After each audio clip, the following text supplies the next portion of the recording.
Hey, my name is Patrick, and I welcome you to the graveyard of Varivalves.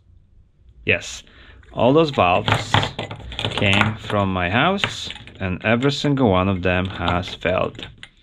So much so that at least this one right here and this one I cut open so that I can show you what's actually failing inside. Those are the valves that were pretty much around maybe 1.5 years, no more than that. So just to confirm, so that you know why those valves, how we can check where they failed, just pick it up and just do this.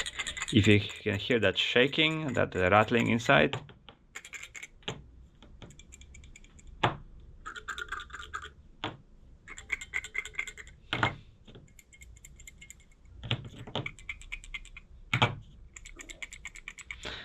that means those valves have failed. So let's look at the what's called the diagram of the valve, what it looks like inside. So I can tell you really quickly how this valve fails, and let's see if I can find it really quickly. There you go. All right. Oh, the worst valve you can get for your radiator. Here, all those dead valves. All those one after another. All right, there you go. Garbage, and not exactly the cheapest valve either. Anyway, so let's talk about the basic principles, and we can talk about actually let's use this valve as well as I obviously cut this one open, and then you can see how it works. What is this little thing? No, it's something like this. I guess that might work. All right. This is obviously like in pieces. I'm gonna get a close-up of it in a moment. So right now, let's readjust the camera so you can see more. All right. So this is a close-up of our valve. All right. So this is the real stuff. This is the diagram. More or less the same thing.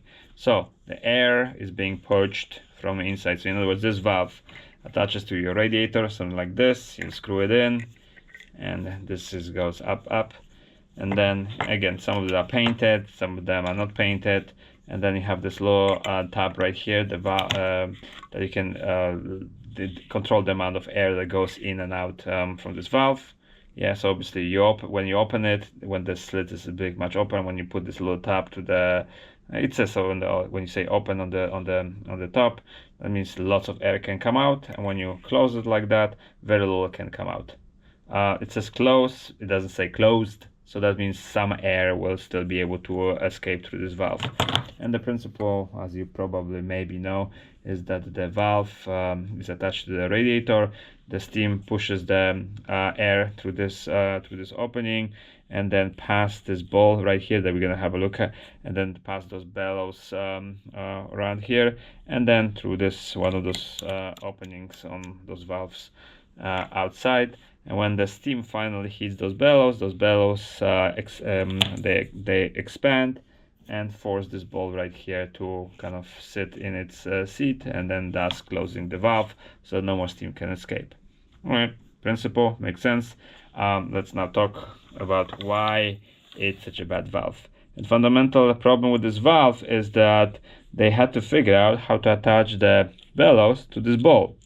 And that glue, or whatever they're using to attach one to the other, is well, it's not even that it's a bad quality, because maybe even the most amazing glue ever has to deal with the physics of reality, which means you have a bellows that expands and contracts, expands and contracts all the time. And not only that, it's exposed to water and steam. So because of that, at some point this chemical connection via the glue will fail.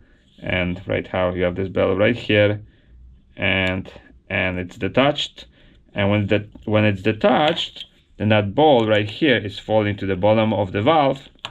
It doesn't make the valve totally useless, but it makes the valve a bit less useful. And what that means basically is then when the air enters through it, being pushed through the steam, it slightly lifts this ball, and some of the air keeps on escaping, and then at some point those bellows do expand and force this ball close. So in that sense, it's something, even when this valve fails, it fails, I'm calling, upward upward. So that means it still kind of works even when it doesn't.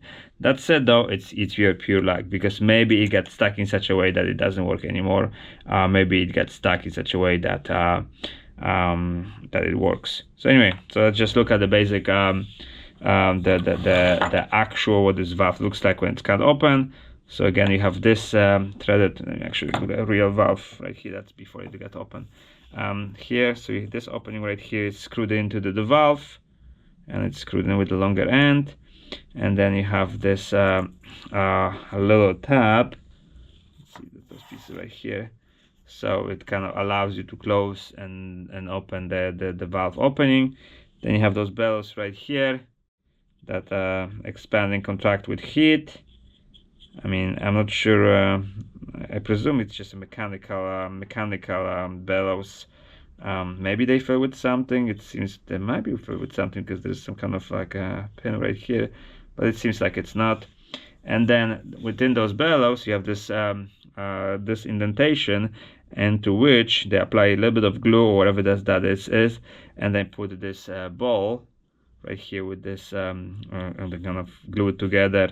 And in theory, this thing is supposed to stay together. So this bellow expands and contracts, expands and contracts, contracts and expands, contracts and expands. Not only that, they even kind of cleverly thought about something like this, this rubber gasket, so that when it expands, it's supposed to close very nicely. And it does when it's a working valve. When it's a working valve, it's a very nice valve. The problem with this valve is that the likelihood or longevity of this valve is very short.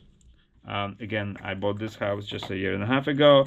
God knows how long those valves were on those radiators. So in that sense, maybe they were working for a long time and then they failed somehow.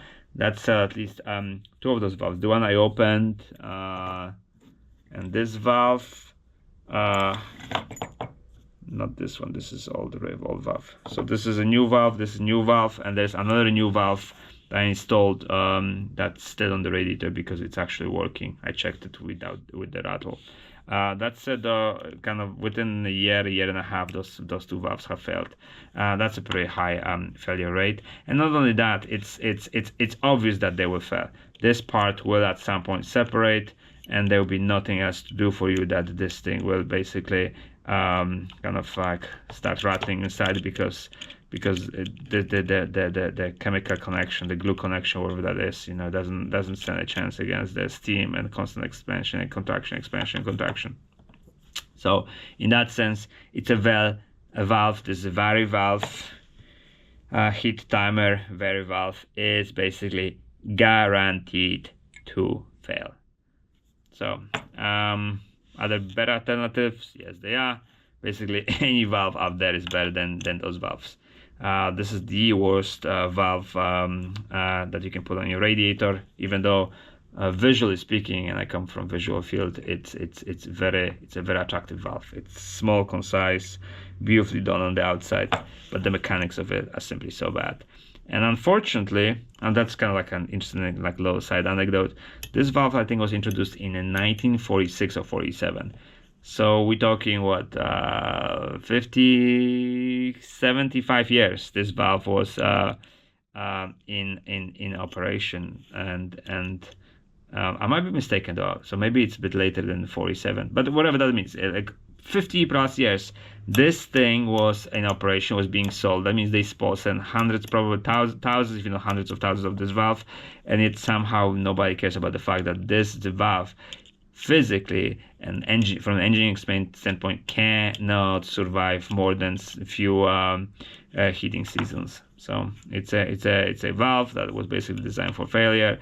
And somehow over the years they never figured out how to make this connection via mechanical connection rather than like some kind of crimping and whatnot, rather than what's called a chemical connection with some glue.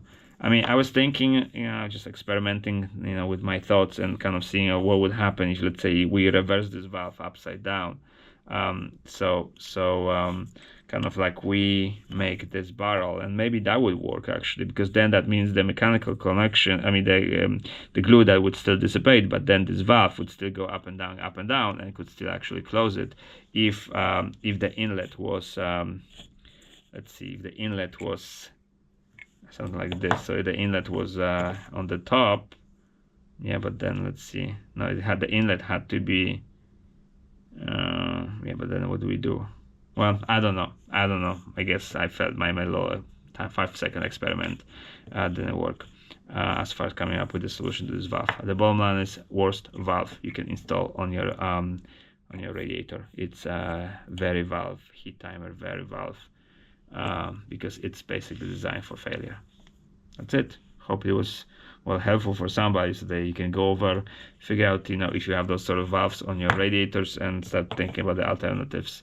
The alternatives being either the Vent-Rite or Maid-O Mist. Yeah. All right. So this is a good valve, and the other one I'm recommending is a good valve as well. This one, totally bad. All right. That's it.